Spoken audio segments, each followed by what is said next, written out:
Okay, so 42. If shapes are similar, look at these two, right? Small triangle, large triangle. Then the sides are just proportional, right? They're not the same.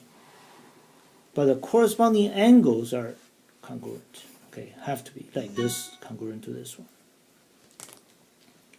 All right, for this one, 43, we're going to prove these two lines are parallel. Very simple.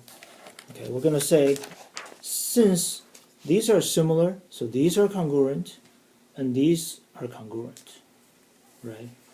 Then remember, once they are congruent, there are corresponding angles, so the lines must be parallel. So we're going to write it. QSR, Q and U, QSR is this angle, U, and that's definition of similar triangles, right? They're congruent.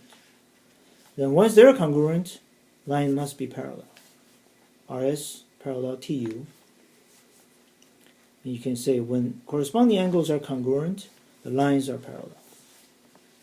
Okay? Then all congruent parts are the angles. Okay, I just wrote them down. All the proportions on the side that are here. Okay, like Q and Q because the small triangle, large triangle. Okay, QSR is this one, is with U, right? QRS with T. Then QU, long one over QS, that's here, maybe 3 times. Then QT over QR, 3 times. Then this over that. Just remember, when you do the ratios, you're talking about length, so there's no bar over it. Okay, just letters. Right, so we're going to do 44. 44 is going to be, it says start with B, this triangle. We're going to make it 5 times larger. Okay, about 5. So it's going to be like this. Okay, so B is still there, but C is going to be here, and D is going to be here. Remember, they're primes. So B will be the same point as B. We'll use that. CD will be this CD parallel, right? Because they're not congruent. Then BC here, they're on the same line. Right? They're on the same line, overlapping. And the perimeter will be 5 times. Okay? Because everything's become 5 times, right? Perimeter, remember, is you'll add everything. Okay, so 5 times. For 45, you can see you start from the solid one, right? A becomes A prime. And they want to know some things. Okay? The center of dilation is origin, right? Right here.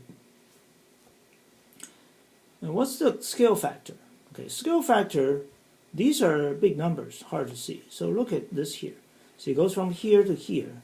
That's, you just look at x, okay, from 2 to 3. That's like 1.5 times, right? Because, 2 times 1.5 would be 3. So this is 1.5, or 3 over 2.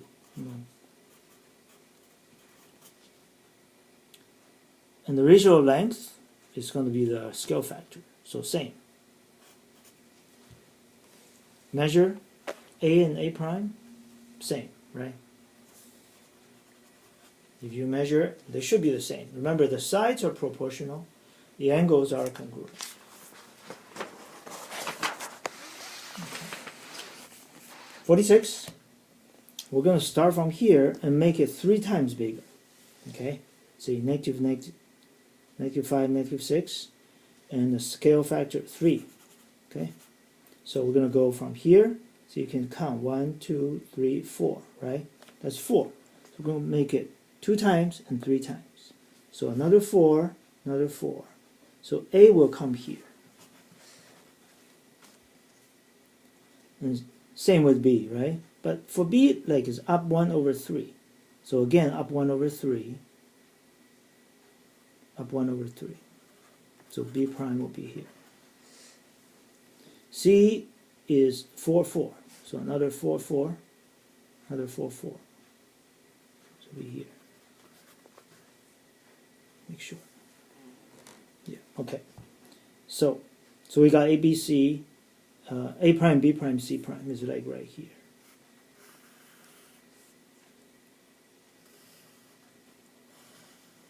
So you can see it's gotten larger, that's all.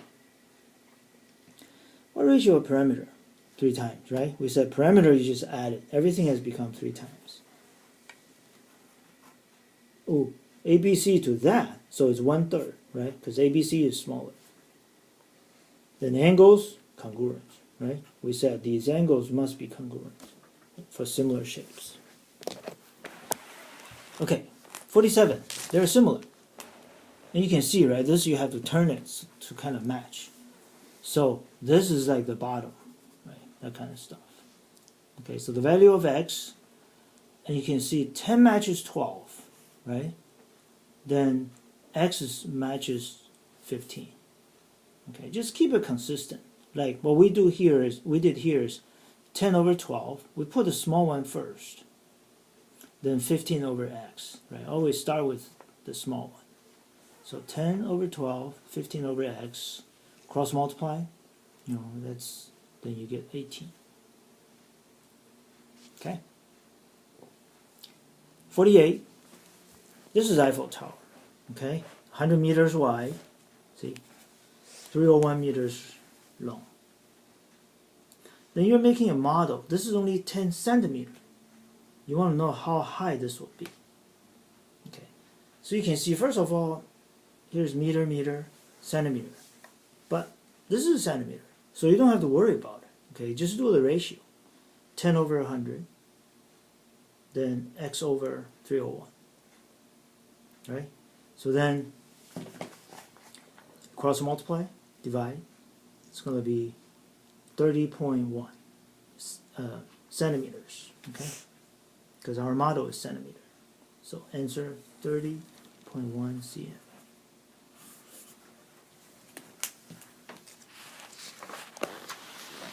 Okay, one more. 49. You can see there are similar triangles, right? Okay, this is a common way to find the height of something that's far away or you don't have a measure, right? You don't have a tape that long.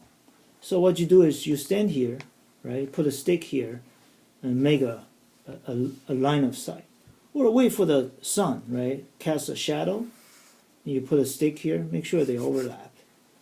Then you just walk, right? You know this is 9 feet. The stick is 5 feet. Those you can figure out. Then you walk here, and the whole thing, no, this is 135. So the whole thing is 144. Okay, remember this step. Okay, you always have to add the whole thing 144. So the big triangle is 144 by h. The small one is 9 by 5. So we're going to write the ratio, right? We did 5 over h, right? See, they match 5 over h. And it's 9 over the whole thing, 144. So again, cross multiply, divide, h is 80.